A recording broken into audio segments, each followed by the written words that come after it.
At 5:47 in the Persian Gulf, about 60 nautical miles southwest of Bushehr, an American F-35C Lightning II, callsign Reaper 1, was heading back to the USS Abraham Lincoln after a routine reconnaissance mission along Iran's coastline. The jet was cruising at 25,000 feet at roughly Mach 0.85. The aircraft had remained in complete electromagnetic silence, and until that moment, everything had unfolded without incident. That calm was about to disappear in seconds. Without the American pilot realizing it, an Iranian ground radar operator at Tactical Fighter Base 6 had picked up a brief, half-second reflection from the stealth aircraft as it banked, likely caused by turbulence near the wingtip. The contact was faint, almost like a mirage, but it was enough to trigger a response. A scramble order was already being sent. At 0547 and 15 seconds, Reaper 1's AN/ASQ-239 Barracuda electronic warfare system detected the developing threat. This system does far more than spot radar signals. It monitors the full electromagnetic environment. In an instant, it registered 6 separate thermal and electronic signatures climbing rapidly from the ground. The classification came back F-4E Phantom II, 6 older fighter aircraft accelerating straight toward a single 5th-generation stealth jet. In another era of air combat, a 6-against-1 interception would have looked overwhelming. But 6 decades of aviation progress had created more than just a difference in hardware. It had created an entirely new battlefield. The Iranian F-4s were aging aircraft kept operational for decades under heavy sanctions and limited access to spare parts. These Phantoms had been sustained through improvisation, repaired again and again with components taken from other grounded airframes. Their J-79 turbojet engines, fitted with whatever parts could be sourced, roared through the thin early morning air. Each aircraft in the formation represented years of effort just to keep it flying. The Iranian formation leader, callsign Simurg-1, a veteran pilot with thousands of hours in the Phantom, divided his 6 aircraft into a textbook 3-direction intercept pattern. 2 moved in head-on, 2 swept left, and 2 moved wide to the right. They carried AIM-7 Sparrows, Iranian-produced Fakur-90 missiles, and internal 20mm Vulcan cannons. Inside the F-35, Reaper 1 remained completely in control. His distributed aperture system, made up of 6 infrared cameras, blended into one seamless view, projected a full spherical picture of the battle space directly onto his helmet visor.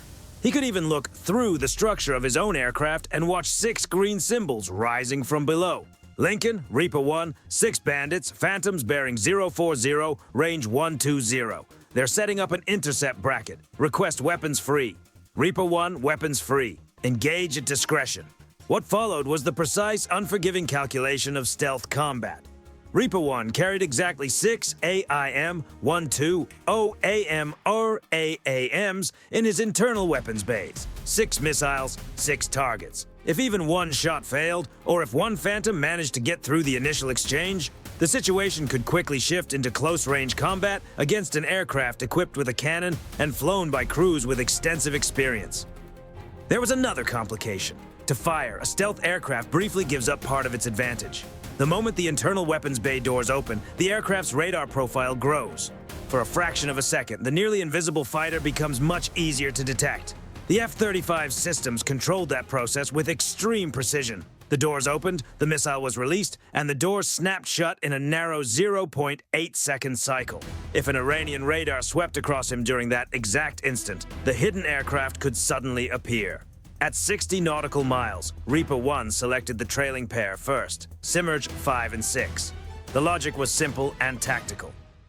Remove the rear element before the lead aircraft has time to understand what is happening. He authorized the launch. A muted jolt ran through the F-35 as the pneumatic ejector pushed the first missile into the slipstream. The bay doors snapped closed almost immediately, just 0.8 seconds. On the electromagnetic spectrum, the aircraft's signature barely flickered at all. The AMRAAM's motor came alive, sending the missile surging to nearly Mach 4 as it climbed high for a lofted trajectory, using altitude and gravity to stretch its reach and preserve energy for the final approach. Inside Simurg 5, the pilot's ALR-46 radar warning receiver remained silent. Built around older analog logic from the 1970s, it was tuned for stronger, more traditional radar emissions. The AMRAAM's digital, frequency-hopping data link was far too subtle for it to recognize. Detecting that signal with an ALR-46 was like trying to catch a modern wireless network on an old pocket radio. At 5:52, the AMRAAM entered its terminal phase, and switched to its own active seeker. Only then did Simurgh 5's warning systems finally react, leaving the pilot with barely 2 seconds to respond. The missile burst just off the Phantom's right intake. In an instant, the aircraft disappeared into a cloud of flame, debris, and fuel mist. Simurgh 6, flying 3,000 feet off to the left, saw his wingman come apart through the canopy. Simurgh 5 is down. I don't see the shooter. Where is he? Panic spreads fast in the air. A pilot under attack reacts on instinct, and instinct usually means a hard brake turn. Simurgh 6 hauled the stick to the right, abandoning the intercept pattern as he searched visually for an enemy he couldn't locate. But that reaction cost him speed, dropping from 500 knots to 350. In that moment, he gave away the energy his aircraft needed to evade effectively. He became slower, more predictable, and far easier to track. The second AMRAAM, launched only moments after the first, was already closing in. 10 seconds later, it struck, tearing away his left wing. The Phantom rolled inverted and fell into a flat spin with no chance of recovery. The pilot ejected at 18,000 feet, his parachute opening above the Gulf. 2 aircraft lost in barely 90 seconds. All aircraft, full radar power. Find him. Simurgh's lead shouted over the unencrypted tactical net. 4 AN/APQ-120 radars lit up the sky at maximum output. To Reaper 1's sensors, the Iranian formation had just made itself impossible to miss. Their aircraft were broadcasting like bright beacons in the dark. They were searching through a narrow slit. He was seeing the entire battle space. Going up against an F-35 in an F-4 was like trying to track a submarine with basic fishing gear. Skill still mattered, but the gap in capability was simply too wide. Simurgh 3 lost composure. He threw his Phantom into a violent barrel roll, hammering the countermeasure switch and releasing waves of magnesium flares into the sky. But flares are meant to distract heat-seeking weapons. Against an active radar-guided AMRAAM, they offered no real protection at all. Missile 3 hit with precision, tearing away the rear section of the aircraft. At 5:55, Simurgh 4 saw his wingman's parachute deploy and made a different choice. Survival took over. He pushed the throttles fully into afterburner, abandoned the intercept, and turned hard back toward the Iranian coast. Reaper 1 followed him with ease. The F-35 did not even need to maneuver aggressively. The 4th AMRAAM ran the escaping Phantom down from behind and detonated just above the exhausts. 4 down. Inside the F-35, Reaper 1 was also receiving live translations from a linguist aboard the USS Abraham Lincoln, who was monitoring the unencrypted Iranian radio traffic and feeding the English directly into his headset.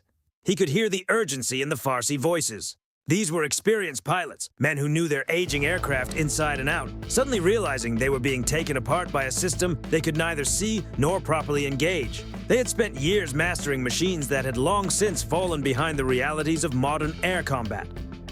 Abort! Abort! Return to base immediately! Ground control shouted from Bushehr. For Simurgh 2, the order came too late. The 5th AMRAAM found him before he could fully react to the command. 5 down. Now Simurgh's lead was alone. 6 aircraft had been reduced to 1 in less than 5 minutes. The Iranian colonel made the only decision left to a veteran unwilling to flee. He pushed the throttles to their limit and pulled 6 Gs, turning his nose straight toward the estimated source of the attack. If he could not fire at what he could not see, then at the very least he would fly into the darkness and face it head-on. His old radar scanned the sky ahead. Nothing. Nothing. Then, for a brief half-second, a signal appeared. A weak, flickering return at 11 miles, bearing 185. Before his radar could even begin to lock, it vanished. All he had seen was a ghost. At 5:58, Simurgh lead caught a flash, the rocket motor of the final AMRAAM igniting from a point in the sky that looked completely empty only a moment earlier. He broke hard to the left, pulling the stick deep into his lap, loading the aircraft with 8 Gs, while dumping every remaining bundle of chaff and every flare he had left.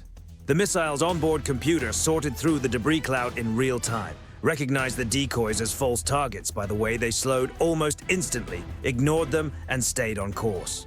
The 40-pound fragmentation warhead exploded directly between the Phantom's engines. The aircraft came apart immediately. Inside the IRGC Air Defense Command Center, silence took over. The radar operator stared at the screen where 6 friendly contacts had been only 8 minutes earlier. Now there was only open sky, and 1 faint American aircraft continuing along its route as though nothing had interrupted it. The officer who had confidently ordered the scramble now had to make a second call. A significant portion of Iran's operational Phantom force had disappeared in less time than it takes to brew a pot of coffee. 6 AIM-12OD missiles, 6 targets, 6 confirmed hits, a complete success rate. The F-35 was never properly tracked, never engaged, and never placed in real danger at any point. Reaper 1 turned south toward the Lincoln. Reaper 1, 6 bandits splashed, Winchester, returning to base. But the operation was not over yet. At 6:10, 2 EA-18G Growlers and 8 FA-18E Super Hornets launched from the USS Abraham Lincoln. Their objective was Tactical Fighter Base 6, the same airfield the Phantoms had departed from just 35 minutes earlier. At 6:20, the Growlers activated their jamming systems and saturated the Iranian air defense network around Bushehr with focused electromagnetic interference. The radar picture did not simply fade, it became overwhelmed with false returns and unusable data. 5 minutes later, the Super Hornets released their weapons. Advanced anti-radiation missiles came down at high speed from altitude. 3 Iranian surface-to-air missile sites detected the incoming strike only 2 seconds before impact. All 3 radar systems were destroyed almost immediately. After that suppression wave, joint standoff glide weapons followed. Guided by GPS and descending without engine noise, they moved toward the airfield and hit the runway, the aircraft shelters, and the parking areas. 4 additional F-4 Phantoms that had remained on the ground were destroyed before they could ever take off. 1 glide bomb carrying a penetrating warhead struck a hardened aircraft shelter directly. Inside was an F-4E deep in maintenance, surrounded by carefully organized racks of hand-machined spare parts, the essential support system that kept those aircraft alive. On one wall hung a faded, smoke-stained photograph of the Shah of Iran from 1975 standing beside a newly delivered Phantom. In that one shelter, nearly half a century of history seemed frozen in place. Then the weapon punched through the reinforced concrete roof and detonated. When the smoke cleared, nothing was left except shattered concrete, twisted metal, and burned wreckage. Years of engineering effort, improvised repairs, black market sourcing, and reverse-engineered components had vanished in moments. By 6:40, every American aircraft had recovered safely aboard the carrier.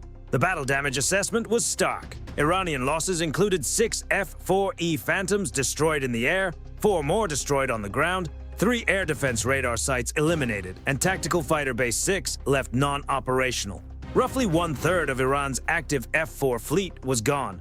American losses, 0. Damage, 0. An F-35C costs around $100 million. The 6 Phantoms it destroyed carried little real value in the modern military aviation market. But that imbalance is exactly the point. Iran sent 6 skilled pilots in experienced aircraft to bring down 1 jet. They could not locate it, could not hold it on radar, and could not respond in time. A 5th-generation fighter cannot be effectively ambushed by technology built around the assumptions of the 1960s. Courage, experience, and mechanical improvisation are not enough to overcome a gap created by physics, sensors, software, and decades of evolution in air combat. The events here may be dramatized, but the capabilities and battlefield advantage described reflect the real-world reputation of today's F-35 Lightning II.